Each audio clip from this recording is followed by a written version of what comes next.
কোৱা নোকোৱা কাহিনীবোৰ স্মৃতিৰ পাপৰিখনা মোৰ জীৱনৰ ৰং ধুৱলি কুঁৱলী সেই নাটক বহুৰঙী আৰু কজনীমাত সপোন পংক্তিমেলাৰ গল্পচৰাত আজি শুনাবলৈ লৈছোঁ নগেন বৰাৰ দ্বাৰা ৰচিত এটি গল্প এটি জীৱনৰ গল্প এটি বাস্তৱ সমাজৰ জীয়া কাহিনী বৈদেহী দ্বিতীয় খণ্ড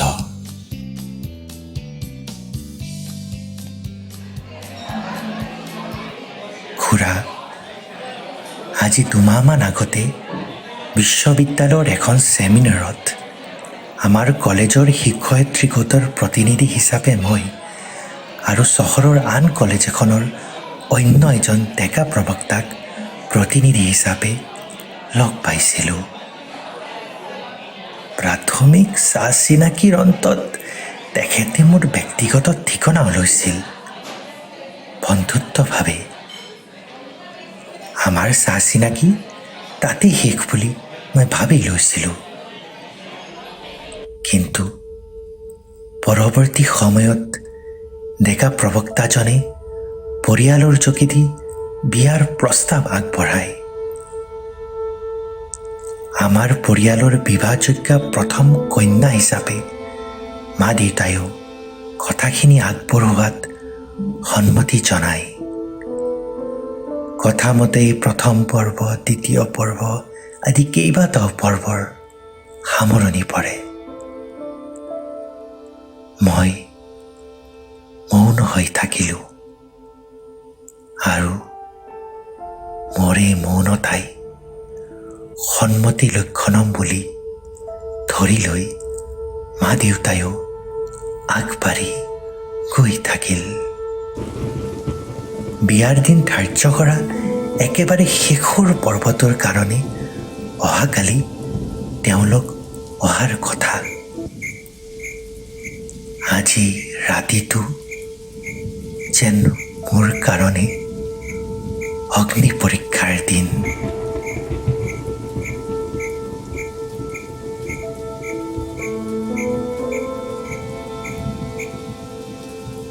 বহু যুক্তি বহু বিতৰ্কই মোৰ মন একেবাৰে ভাৰাক্ৰান্ত কৰি তুলিছে।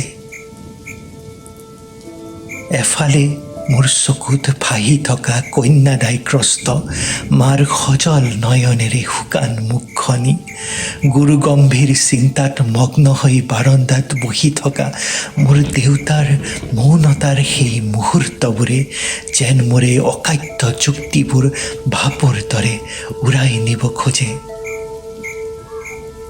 কিন্তু খুৰা,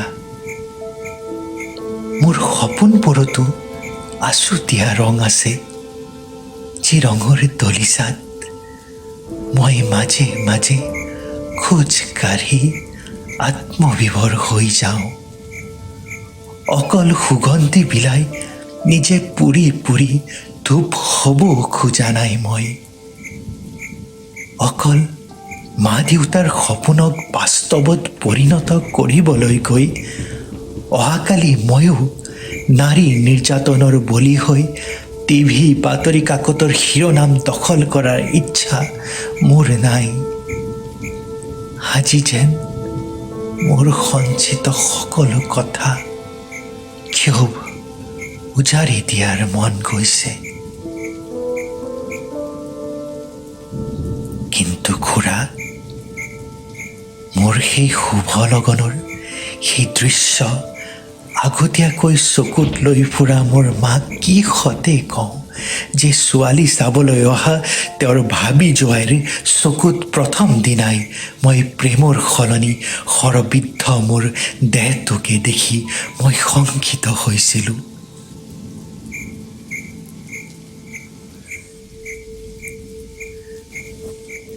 কি কিদৰে মোৰ সেই শান্তশিষ্ট দেউতাক কওঁ যে মোক চাবলৈ অহাৰ আগদিনা আধুনিক বেশভূষা মোৰ ভাবি শাহুৱাই মোক সতৰ্ক কৰি দিছিল যে নিজ হাতে বোৱা কাপোৰ পিন্ধি সহজ সৰলভাৱে তেওঁৰ আগত ওলাইছিল যদিও যাতে ল'ৰাৰ আগত দামী সাজ পাৰ অলংকাৰ পৰিধান কৰি আধুনিক বেশত ওলায়, যাতে লগৰীয়াবোৰে বেকৱাৰ্ড গাঁৱলীয়া বুলি ইটিকিং কৰাৰ সুযোগ নাপায়। আজি মোৰ মনত প্ৰশ্ন জাগিছে, পাৰিমনে মোৰ এই সৰল সহজ জীৱনশৈলীৰে চিৰদিন তেওঁলোকক মোহিত কৰি ৰাখিবলৈ? পাৰিমনে মোৰ এই সত্তাক বিসৰ্জন দি এজনী কৃত্ৰিম আধুনিকা নাৰীলৈ নিজকে ৰূপান্তৰ কৰিবলৈ? পাৰিমনে মই ৰন্ধা দাইল ভাতেৰে তেওঁলোকৰ জিভাত ৰুচি দিবলৈ? পাৰিমনে প্ৰতিদিন মই সিজোৱা দালিখিনিত বা তৰকাৰীখনত নিমখ বেছি বুলি শাহুৱাইৰ অভিযোগৰ তালিকাখন বাঢ়ি যোৱাত বাধা দিবলৈ? নে শহুৰ দেউতাই খোজা পানীখিনি দিওঁতে ইমান পলম লাগেনে বুলি কৰ্কশ মাতৰ অভিযোগৰ পৰা ৰেহাই পাম বুলি? এই সকলোবোৰ মোৰ ঋণাত্মক মানসিকতাৰ চিন্তা বুলি ইয়াক লাহে লাহে ডিলিউট কৰাৰ চেষ্টা কৰি আহিছিলোঁ। কিন্তু কি জানে খুৰা, আজি কিছুদিন আগতে অহা এটি লজ্জাহীন অপ্ৰত্যাশিত প্ৰস্তাৱে মোৰ ধৈৰ্যৰ বান্ধ ছিঙি দিছে। এতিয়া মই নিজকে প্ৰস্তুত কৰিব পৰা নাই। কিদৰে মোৰ নিজৰ লাজ সন্মানক জলাঞ্জলি দি এই প্ৰস্তাৱৰ কথা মাক ব্যক্ত কৰোঁ?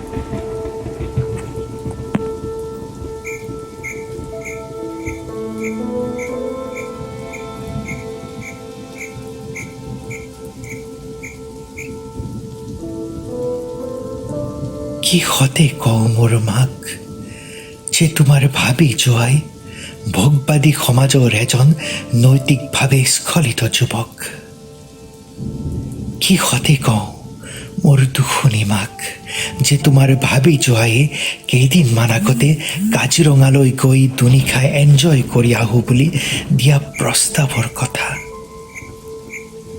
কিদৰে কওঁ মোৰ মাক সেই প্ৰস্তাৱ প্ৰত্যাখ্যানৰ কথা?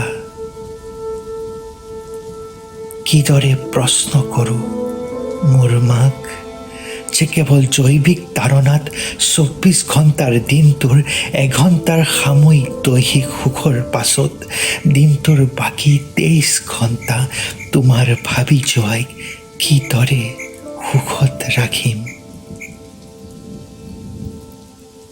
ঔপন্যাসিকৰ ভাষাত নিজৰ দৃঢ়তাজনী আৰু বুকুৰ কলিজা হেনো একেই। এতিয়া কিদৰে প্ৰশ্ন কৰোঁ মোৰ শান্তশিষ্ট দেউতাক যে পাৰিমনে মই তোমাৰ ভাবি যোৱাইৰ কলিজা হ'বলৈ? বিয়াৰ আগত কাজিৰঙাত দুনিশা কটোৱাৰ প্ৰস্তাৱ দিয়া তোমাৰ ভাবি যোৱাই বিয়াৰ পিছত পাৰিবনে মোৰ কাৰণে উলিয়াব এঘণ্টা নিৰিবিলি নিজৰ সময়? এনে অলেখ প্ৰশ্নই মোক আজি তোলা দি ধৰিছে। এনে অলেখ সন্দেহৰ প্ৰশ্নৰ টপলাটো তোলাচনীত দি আনফালে মোৰ মাৰ বিষাদ ভৰা শুকান মুখখনি আৰু সজল নয়নজুৰি, য'ত আছে মোৰ জোৱাই কলেজৰ প্ৰবক্তা বুলি অহংকাৰৰ দৰে অলেখ সজুত সপোন, আৰু দেউতাৰ মোৰ বিয়াৰ পিছত এটা ডাঙৰ সকাহ পালোঁ বুলি কৰা এটা দীঘল হুমুনিয়াহৰ টোপোলাটো তুলি জুখি চাব খোজোঁ।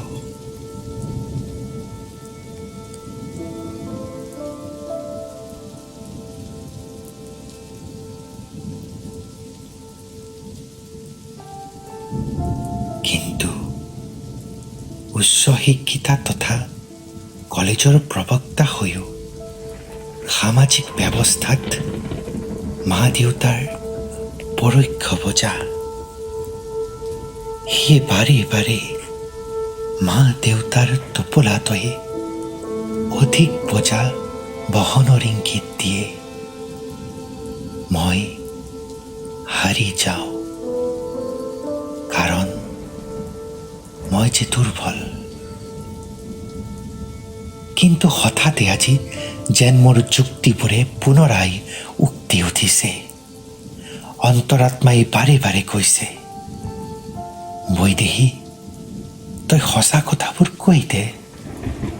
এনে দুচৰিত্ৰ সংগীৰ লগত তোৰ জীৱন ভৱিষ্যত দুৰ্বিষহ হ'ব। তোৰ জীৱনৰ এই প্ৰাপ্তিতকৈ অপ্ৰাপ্তিয়ে তোৰ সপোনৰ আছুতীয়া ৰংবোৰ অক্ষত ৰাখিব। এই তদুল্যমান অৱস্থাই মোৰ চকুত লুকা ভাকু খেলিছে। ত্যাগ নে আপোচ, সমৰ্পণ নে প্ৰতিবাদ। এতিয়া ৰাতি 12 বাজিছে। মোৰ সিদ্ধান্ত লোৱাৰ চৰম সময়। কাৰণ অহাকালি যে তেওঁলোক অহাৰ কথা। ইতি আপোনাৰ মংগলাকাংক্ষী বৈদেহী।